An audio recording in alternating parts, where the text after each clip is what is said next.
Welcome back, my duelist friends. Casual Duelist here, and it is Wednesday. So, yesterday, while I was giving you guys an extra version of the Supreme King Jaden 3-time structure build for the Speed Duel box, I did want to mention, and I did mention, that there would be a new Speed Duel Banlist coming out at the end of this week. Now, please forgive the very, very bad writing, okay? It's not always super legible, but this will go into effect on the 22nd of April. And maybe I'm just super out of touch. I thought there was only tier 1 and tier 2. Now they've, on the blog post, they were like, well, this is for tier 3 events. And I don't know what that means. So if any of you could get down there in the comment section and maybe explain to me the tier system. I get to tier 1 is casual, no limitations. And I thought tier 2 was the ban list. And that's all there was. So moving forward, unless I'm corrected, that is how my decks will be listed. Tier 1 for casual and tier 2 for this list. And from this moment on, we will be using this list. So we get the ×1 list. You guys will see that I have starred a card. And that is because a card has been added. Now, rather than make you stare at my bad writing, let's talk about some of the cards. So I think we can agree that Jinzo is definitely one of those cards that should be limited. And again, just not being able to use traps even in Speed Duel, that's pretty harsh. So I don't mind seeing him on here on the list. Offerings to the Doomed is a new one. And again, I get it because of the way that I was using my Book of Moon. Offerings to the Doomed and Shrink. Just good ways to help control the field. I'll probably be doubling up on Shrink for a while. Just until I find something else I like. Reinforcement of the army. Again, this makes a lot of sense. Especially with heroes and the GX and the fusion. You don't want this card running too crazy. And there's already enough stuff to do some Tech Warrior. Now, one of the decks that's going to benefit from tier 1 play that uses this will be the Dark Scorpions. And that is something that, of course, I'm looking forward to making both ways so that the casual players can enjoy it, the competitive players can enjoy it, and most of all, you guys get to see how the difference between the two decks is. Most importantly, Then we still have the Nightmare Wheel. And again, this is Spellbinding Circle plus damage every turn. And in Speed Duel, you got to look at direct damage is a big no-no because just how quick it is to burn off 4,000 hit points. And then lastly, Zone of the Spirit. And again, able to take out an opponent's entirety of their hit points in one move. Seeing him and Jinzo as polar opposites, very cool, actually. And again, if you're using any one of these within your deck or side deck, then whichever one you're using is one of, the rest are effectively off the table for you. So again, it is here to help keep things fair. And again, the only thing that changed here is we were given offerings to the Doomed to the limitations. So again, it will make things fair. I thought its drawback was good enough, but now there's enough drawing effects that this is going to change. This is going to become more OP and, less regulated. So give us a second, a little movie magic, and I'll be back with the 2 ofs. All right, my friends. So the 2 ofs, right? Now I could show you the note card because, again, I made my notes. But I'm just going to go ahead and just straight up put up the cards. Because, again, we have almost a complete collection here in the Dueling Dungeon. So it makes it a lot easier to do this than it would in the advanced format for me. One of the first cards that's limited to 2, and the way that the limited to 2 works is you can either have up to 2 of any one card or any 2 in combination, and then the rest are effectively banned. So again, we got Cocoon of Ultra Evolution. This makes a lot of sense. Insects, plus this, plus the Parasite Paranoid, plus the Perfectly Ultimate Great Moth equals an insane bug OTK. And again, just trying to limit that. That's something that belongs more in the traditional format, the tier 1 format of Speed Duel, as opposed to tier 2 or competitive format. Next up, new to the list, is the Golden Ladybug. Now, this is weird because, again, this is not that easy to get a hold of. I don't think it's that expensive, but this is a foil back from the booster pack days. And during the standby phase, you reveal this in your hand.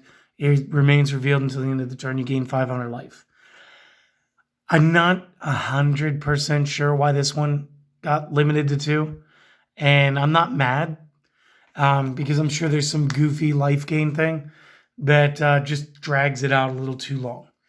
And then we sort of already talked about the Parasite Paranoid in the utility it has with the Cocoon of Ultra Evolution. So if you're going to use the Cocoon, you can only use one Parasite.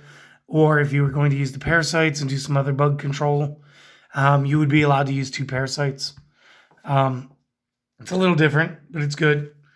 And next one, did not see this one coming, is the Volcanic Shell. And again, this is new to the list. It's the only other new one. This and a Ladybug. Once per turn, you can pay 500 life points, add 1 copy of this from the deck to the hand. Must be in the graveyard to activate and resolve this. And most of the reason for this, I could assume, is quite simply, guys, there's getting to be a lot of discard effects. And if you have a card that you could just tack in, and it'll add another card to your hand so that you can resolve another discard to play card. Again, it's kind of taking away the ability to do cost. And the last time, Konami did something like this, it was Malicious. And right now, Malicious is not on the list, but I do think Malicious is in the game. Fairly certain Malicious is in the game. And kind of crazy that Volcanic Shell hits the list, but Malicious didn't. And then again, Allure of Darkness, you kind of want to limit down the draw. Dark decks get OP anyway. Foolish Burial, very abusable in a lot of decks. In fact, you can Foolish Burial for a Volcanic Shell to then get a Volcanic Shell out of your deck. Which just seems weird, but like if you're doing anything where you need X names in discard pile, this can really, really speed you up. And then, of course, the Union Hanger, because XYZ is still super good in Speed Duel. And again, you can play 2 copies of any one of these. You play 1 copy of any 2 of these. But whatever you choose not to play is essentially banned to you. So again, I kind of like that way that this ban list works. It is exactly like Duel Links. I just prefer playing it on a real tabletop. So give us another second. The +3 list is, or the ×3 list is actually the largest and has like 5 new entries. So it's actually gotten the largest. So just 1 second, we'll be right back. And to start off the 3s, I'm going to have to start with skill cards because that's just the way that they did their list. One of my favorite cards, right off the rip, I'm just going to attack. And you're going to see a theme with banned or limited cards on the ×3 limits. And it's really the dislike of back row. So again, I don't think this got nicked because of the +100 attack every turn. I think it's because when the opponent activates the trap during the battle phase, you can negate it and set it. Twisted Personality, I think we can all agree that this actually produces like a ton of advantage and needs limitations on it. So I'm good there. Breaker the Magical Warrior. Again, he starts off at like 19, but they are creeping the normal monsters already in Speed Duel. So I don't see his power being the reason anymore. I see the reason he was retained on the list as being his destruction of the back row.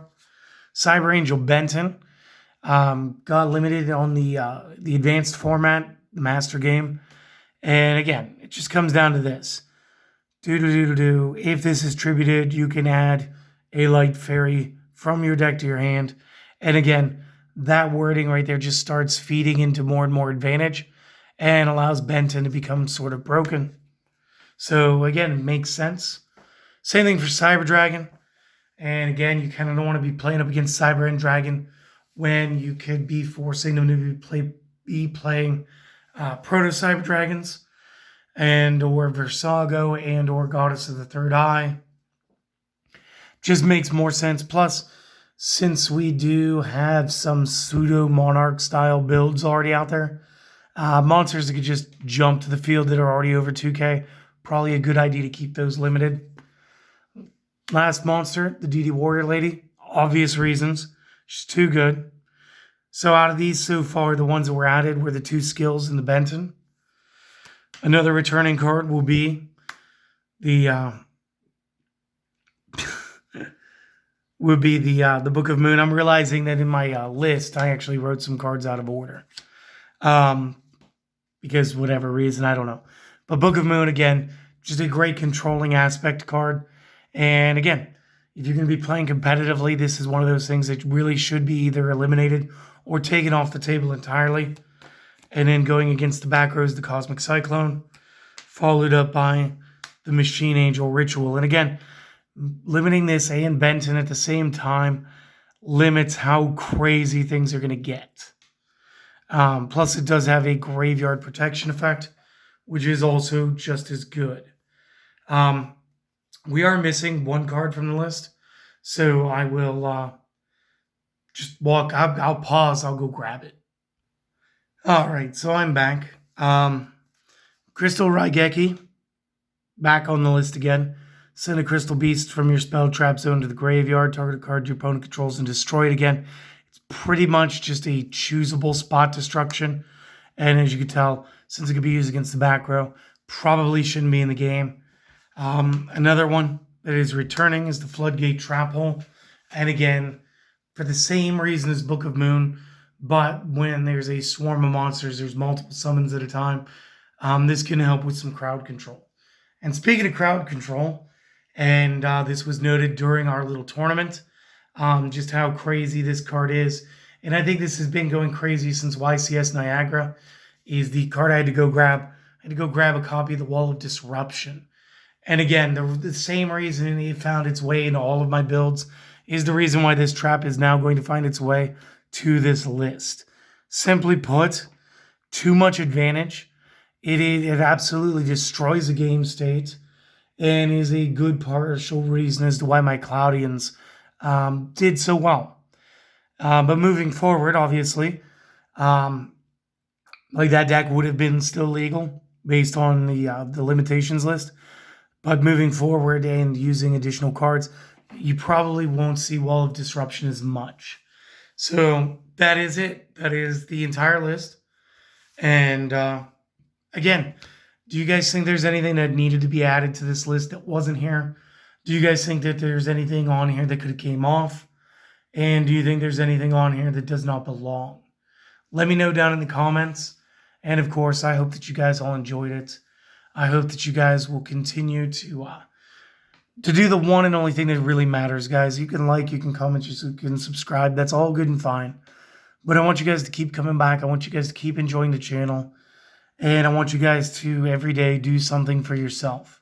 I want you guys to chase the happiness, because unfortunately, it's not a fair world and happiness will not pursue you. You have to do it yourself. And I'm here trying to encourage you, giving you permission if you need it to go do that. Go do the thing that makes you happy. Go schedule in some you time today, okay? Thank you for stopping by. I hope to see you guys again next time. Later.